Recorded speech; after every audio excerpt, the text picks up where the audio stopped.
sallim ala sayyidina Muhammad wa ala alihi wa ashabihi ajma'in. Amma ba'du. Alhamdulillah, puji syukur kehadirat Allah yang telah melimpahkan karunia rahmatnya kepada kita semua.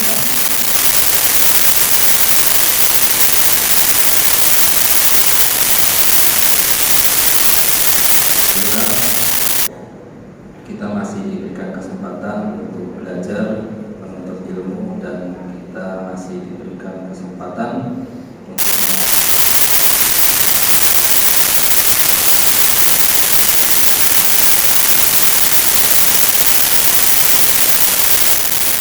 kita bisa selamat dari siksa api neraka dan bersama-sama kita bisa masuk surga. Semoga Allah limpahkan kita semuanya di Masjid Al-Hidayah ini. Semoga majelis ini termasuk salah satu majelis yang disebut dengan taman-taman surga kelak nanti di akhirat dan di surga. Amin ya rabbal alamin. Bismillahirrahmanirrahim. Jamaah Masjid Al-Hidayah yang dirahmati Allah Subhanahu wa taala. Pernah boten panjenengan menjumpai ada orang yang wafat, ada orang muslim, ada orang mukmin yang beliau ini wafat ketika sebelum wafat menjelang ketika menjalani sakratul mautnya, beliau ini terasa berat sekali.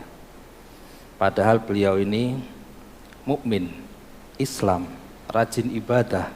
Tapi ketika mau wafat itu ujiannya luar biasa. Sakitnya sampai lama. Terus kemudian proses sakratul mautnya itu sampai tidak, seolah-olah tidak seperti wajar. Terus pernah mboten panjenengan menjumpai orang yang non muslim, orang kafir, yang beliau ini ketika wafat, ketika meninggal menjalani sakratul mautnya ini justru malah sebaliknya. Ketika mau wafat itu bisa enak gitu, lembut, bahkan bisa senyum. Ketika mau wafat itu enak gitu, jadi nggak sampai merasakan sakit sama sekali. Bahkan bisa pamitan sama saudara-saudaranya, dulur-dulure, anak-anaknya dikumpulkan pamitan itu, enak gitu. Terus kemudian wis ya tak tinggal ya, merem gitu, enak gitu. Ini orang kafir. Sedangkan orang muslim, orang mukmin justru malah berat. Pernah mboten jenengan menjumpai seperti ini?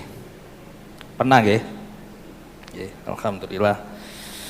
Baik, jamaah, insyaallah kita belajar sama-sama di pagi hari ini. Bukan berarti yang berbicara ini di depan ini adalah orang yang ilmunya banyak, orang yang pinter, mboten. Saya sendiri juga masih belajar. Namun dari apa yang saya ketahui sedikit ini, saya ingin mengajak diri saya sendiri dan panjenengan semuanya untuk belajar. Insya Allah hari ini kita berbicara tentang selamat dengan menutup aib. Selamat dengan menutup aib. Nabi Muhammad SAW pernah bersabda, diriwayatkan dari sahabat Al-A'mas. Beliau bersabda, ada beberapa macam tipe-tipe orang yang meninggal dunia dalam menjalani sakratul maut. Beliau berkata, innan nafsal mu'minah takhruju rashkan wa innan nafsal kafirah tusallu kama tusallu nafsal khimar wa innal mu'min la ya'malul khati'ah fayushaddad alaihi indal maut liyukaffira biha anhu wa innal kafira la ya'malul hasanat fayusahalu alaihi indal maut liyujza biha. Paham Bu? Insyaallah mboten nggih. Nggih, saya terjemahkan. Sesungguhnya ada nggih Pak, sami. Kula lek mboten maos nggih, sik belajar. Ada tipe orang yang meninggal dunia, innan nafsal mu'min, sesungguhnya ada seorang yang beriman ketika wafat takhruju roshkan. Ketika wafat itu lembut, enak. Ketika ruhnya dicabut dari jasadnya itu oleh malaikat, itu seperti keluarnya ruh itu seperti keluarnya keringat.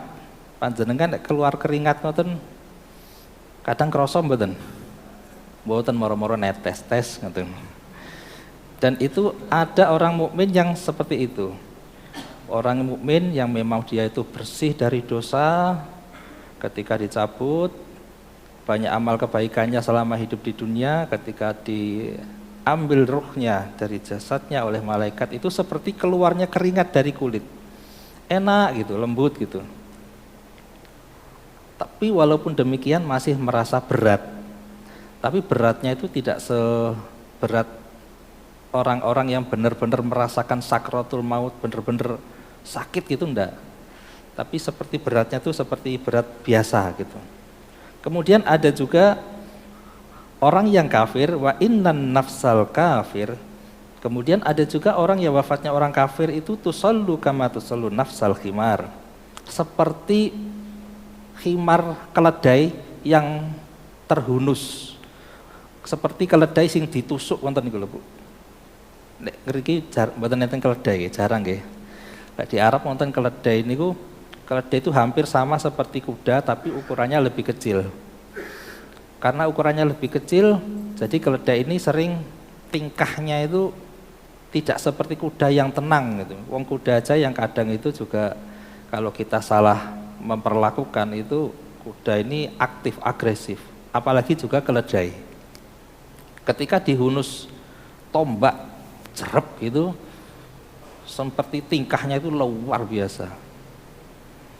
Itu cara orang kafir ketika diambil ruhnya atau ketika sakaratul maut. Kemudian ada lagi yang tipe ketiga. Wa innal mu'min la ya'malul khati'ah, dan ada juga orang yang beriman ketika dia selama hidupnya ini pernah melakukan dosa, pernah melakukan kesalahan. Fayushaddat alaihi indal maut, maka ketika wafat, ketika meninggal dunia, sakaratul maut ini terasa berat sekali. Liyukaffiru biha anhu. Kenapa seperti itu? Allah mengizinkan sedemikian rupa liyukaffiru, untuk membersihkan semua dosa-dosanya ketika selama di dunia. Jadi panjenengan lek umpami melihat ada orang yang beriman, kemudian ketika wafat ini merasa sakit banget gitu ya. Ada yang sakitnya sampai seminggu, ada yang sakitnya 1 hari, ada yang 3 hari, seminggu, 2 minggu, sebulan, 2 bulan, bahkan sampai ada yang bertahun-tahun itu merasakan sakit. Padahal kita tahu orang ini selama hidupnya ini rajin ke masjid, ngaji juga nggak pernah telat, apalagi puasa nggak pernah ditinggalkan, sedekahnya juga luar biasa. Tetapi namanya orang beriman ini juga tidak pernah luput dari kesalahan, apalagi kita. Orang yang beriman, yakin kepada Allah, iman kepada 6 rukun iman, ini juga tidak pernah luput dari kesalahan.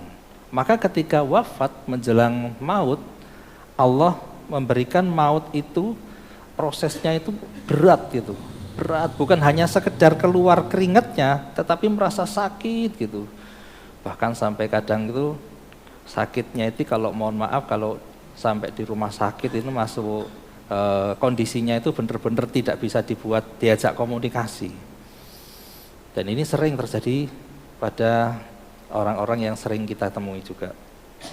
Maka dari itu, mengapa Allah mengizinkan kejadian sedemikian rupa? Karena Allah ingin ketika orang itu nanti wafat, Allah sayang pada dia karena dia orang mukmin. Ketika dia wafat, Allah ingin orang ini wafat dalam keadaan dosanya semuanya bersih. Allah ingin ketika orang ini wafat, semua dosa-dosanya sudah diampuni. Bagaimana cara diampuninya? Tentu Allah Maha Adil. Setiap kesalahan, setiap dosa pasti ada balasannya. Dan balasannya Allah tidak menginginkan nanti balasannya di akhirat nanti lebih berat. Maka ketika selama dia hidup menjelang detik-detik kematiannya dia dibuat berat, bahkan sakit sekali. Ada yang sakitnya bukan hanya hitungan detik, menit, jam, ada juga yang sampai tahunan.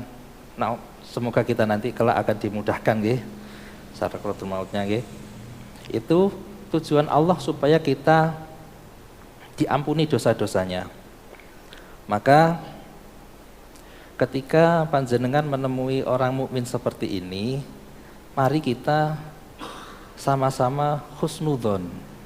Jangan sampai berprasangka bahwa wong iki lek gak mati-mati yo sakno rek wong iki, ya Allah panjenengan lek pancene sayang jenengan pundhut tiang niki, jenengan pundhut kula pun ikhlas, tapi gak mati-mati. Nah, kalau gak mati-mati bukan berarti berarti Allah gak sayang, boten.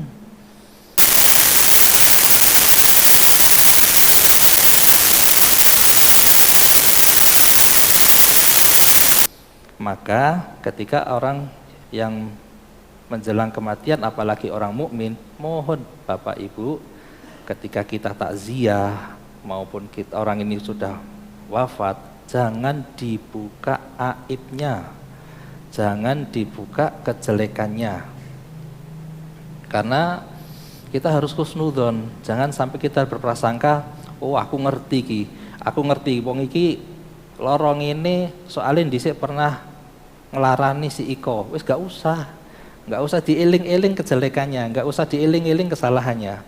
Kita hanya cukup sebatas husnudzon, insya Allah Allah sayang kepada orang ini karena Allah ingin dosa-dosanya diampuni.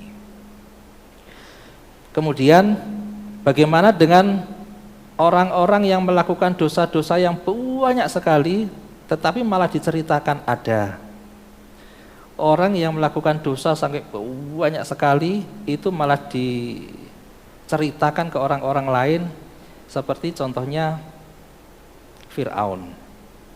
Fir'aun ini melakukan, walaupun beliau bukan orang mukmin, tetapi kesalahannya itu diceritakan bahkan di dalam Al-Quran, dan juga ada beberapa tokoh yang lainnya juga termasuk Abu Lahab, bahkan dinukil dijadikan salah satu nama surat Al-Lahab. Ini diceritakan supaya Allah ingin kita mengambil pelajaran supaya ada loh orang yang pernah berbuat fasik, pernah berbuat dosa besar, dan ini jadikan pelajaran untukmu. Ada yang seperti itu. Makanya Bapak Ibu, ketika kita melihat atau kita menjadi salah satu keluarga, saudara kita atau keluarga kita yang wafat, kita diberikan amanah dan diberikan kesempatan untuk memandikan jenazah. Ini mohon ketika selesai memandikan jenazah, jangan dibuka aibnya, jangan dibuka kejelekannya, karena syaratnya memandikan jenazah itu cuma dua.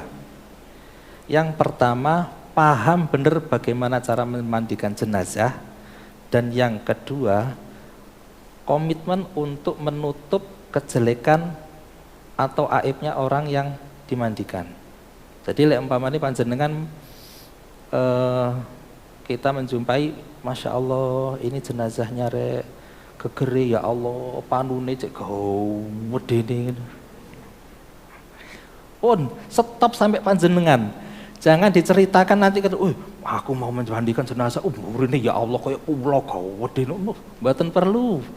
Enggak perlu sampai diceritakan sedemikian rupa.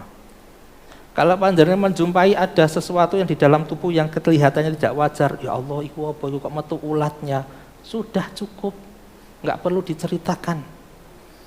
Ya Allah iku mau kok ya Allah enggak usah, kejelekan keburukannya enggak usah diceritakan kepada orang lain, termasuk kepada keluarga kita sendiri. Makanya Bapak Ibu, ketika kita mengetahui aib dari saudara kita sendiri, keluarga sendiri, itu berat rasanya. Kenapa berat?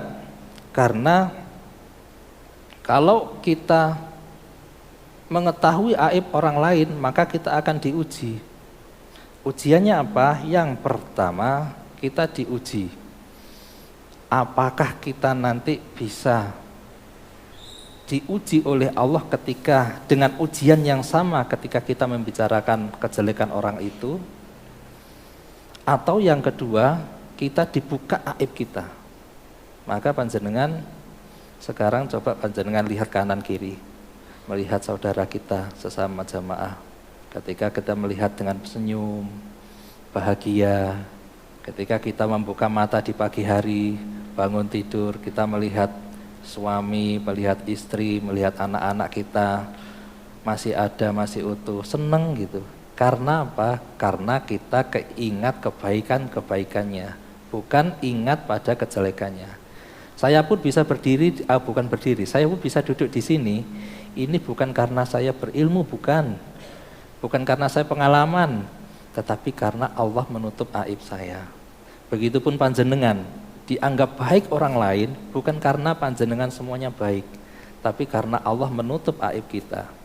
Maka Bapak Ibu, tidak ada agama yang paling sempurna dan mengajarkan yang terbaik untuk menutup aib sesama kecuali agama Islam. Di Islam, agama selain Islam tidak mengajarkan seperti ini, menutup aib saudara kita sendiri. Makanya Bapak Ibu, ketika kita ada ajakan dari saudara kita, mbak yu, rinio, tak kandani yo, ojo ngomong sopo-sopo, hati-hati. Rahasia yo, temen iki, ojo ngomong sopo-sopo, iki gak sampean tak dulurku iki, gak tak kandani sampean, hati-hati. Kalau ini membicarakan tentang aib orang lain, bahaya. Maka panjenengan akan mendapatkan ujian tadi. Maka dari itu, mari kita sama-sama menutup aib saudara kita. Karena apa? Setiap orang mukmin ini juga tidak pernah lepas dari ujian. Dan tidak semua mukmin yang juga lulus dari ujian, ada kalanya mukmin yang tidak lulus ujian tersebut. Dan ketika kita menghadapi sakratul maut, bisa jadi Allah sayang pada orang-orang mukmin. Dan ketika sayang dengan orang-orang mukmin, semua dosa-dosanya itu akan diampuni. Dan ketika diampuni tidak serta-merta langsung moro-moro diampuni, enggak. Allah Maha Adil. Allah akan membalas semua amal kebaikan dan amal yang tidak baik kita di dunia maupun di akhirat. Karena sejatinya balasan di dunia itu jauh masih lebih ringan dari kalau dibandingkan di akhirat. Makanya ada sebuah cerita ketika seseorang ini, beliau ini konangan ini? Ketahuan ngambil uang kotak amal masjid. Kotak amal masjid ngoten. Ini insyaallah Al Hidayah mboten wonten nggih. Insyaallah amin muga-mugi. Ini bukan di Al Hidayah. Terus kemudian ketahuan terus dipanggil, "Mas, sini Mas." Nggih Pak, wis talah Mas, sampean ngaku ae. Ngaku nopo Pak?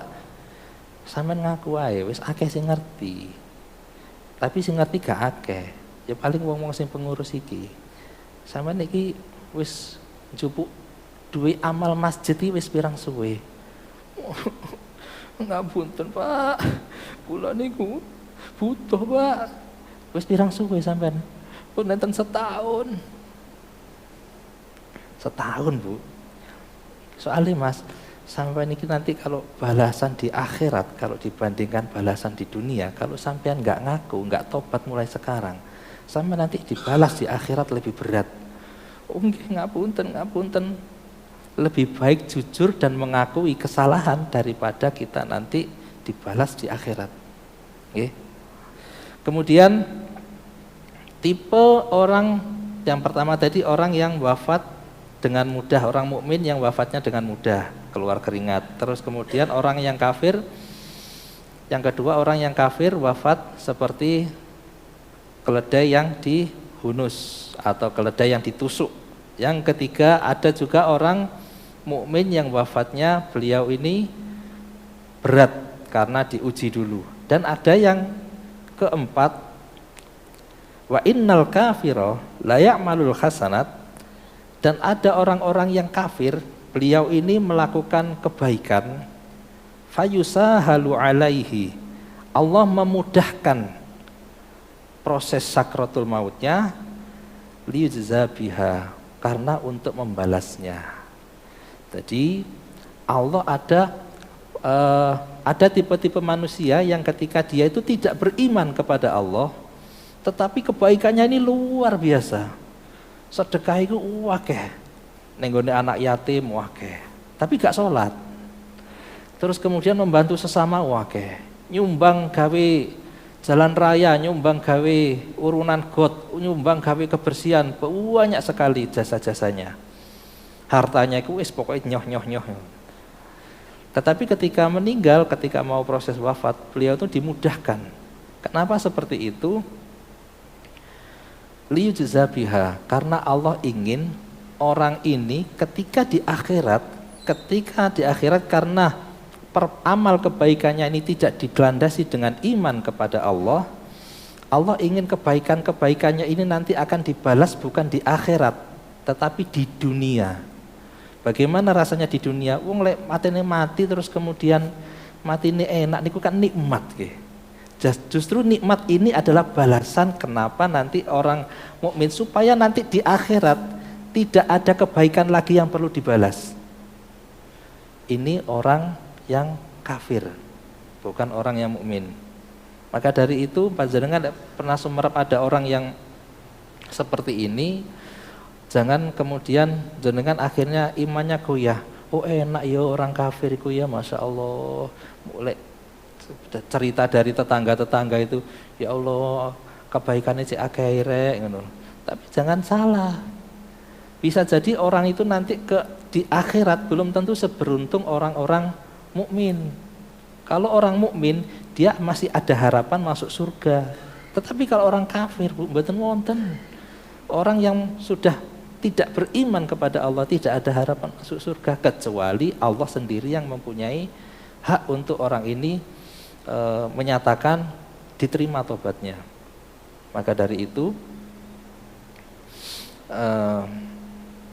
ketika kita melihat ada orang yang sosialnya baik dan nanti orang itu menjalani wafatnya dengan mulus, itu kita harus husnudzon juga, mungkin orang ini banyak kebaikan-kebaikan yang selama dia hidup. Makanya dari itu ketika ada seseorang masuk neraka, itu bukan berarti Allah tidak sayang, baik itu orang mukmin maupun orang kafir, tetapi itu menunjukkan bahwa Allah Maha Adil. Keadilannya adalah setiap amal perbuatan yang baik dibalas dengan kebaikan. Setiap amal perbuatan yang tidak baik juga dibalas dengan siksa-siksa di api neraka. Itu menunjukkan kalau Allah Maha Adil. Bagaimana kalau orang masuk surga? Itu menunjukkan bahwa Allah Maha memberi rahmat. Jadi bukan berarti Allah Maha Adil juga. Allah memang Maha Adil ketika orang mukmin masuk surga, tetapi orang masuk surga itu karena rahmat. Karena apa? Sebaik apapun amal ibadah kita di dunia yang kita lakukan selama kita masih hidup, belum cukup dibandingkan dengan nikmat yang Allah beri ketika kita masih hidup. Ada orang yang selama hidupnya ini sholatnya rajin, nggak pernah ketinggalan. Sholat tahajudnya full, setiap malam sholat tahajud, nggak pernah terlewat. Puasanya juga sedemikian, sedekahnya banyak wis. Tetapi ketika dia di akhirat, dia masuk surga bukan karena seluruh amal perbuatannya, tetapi karena rahmat. Kalau seluruh amal perbuatannya itu nanti dihitung, dibandingkan dengan nikmat, mohon maaf, salah satu nikmatnya mata kita bisa melihat ini, itu amal perbuatan kita, amal ibadah kita tidak ada bandingannya dengan nikmat yang Allah berikan pada nikmatnya mata yang kita bisa melihat. Maka dari itu orang masuk surga bukan karena amal ibadahnya, tetapi karena itu rahmat dari Allah Subhanahu wa taala. Bapak Ibu yang dirahmati Allah, mari kita ambil dari beberapa kisah yang tadi kita sampaikan. Yang pertama, kita selalu husnudzon terhadap orang-orang mukmin ketika menghadapi sakratul maut. Ketika kita menghadapi atau menjumpai orang-orang mukmin dengan berbagai kondisi, entah itu wafatnya dimudahkan Allah seperti keluarnya keringat, entah itu wafatnya diuji dengan rasa sakit dan berat, kita harus husnudzon. Begitu juga dengan orang kafir. Ketika orang kafir mau wafat dan dimudahkan seluruh proses sakratul mautnya, kita juga harus husnudzon. Maka dari itu, mari kita husnudzon, berbaik sangka kepada Allah, berbaik sangka kepada sesama saudara kita, apalagi sesama mukmin, supaya kita kelak menjadi orang yang sama-sama selamat, sama-sama selamat. Kita sama-sama menjadi orang baik, dan baik bukan hanya di mata manusia, tetapi baik di mata Allah Subhanahu wa ta'ala. Wallahu a'lamu bishawab. Terima kasih, mohon maaf atas segala kekurangan. Assalamualaikum warahmatullahi wabarakatuh.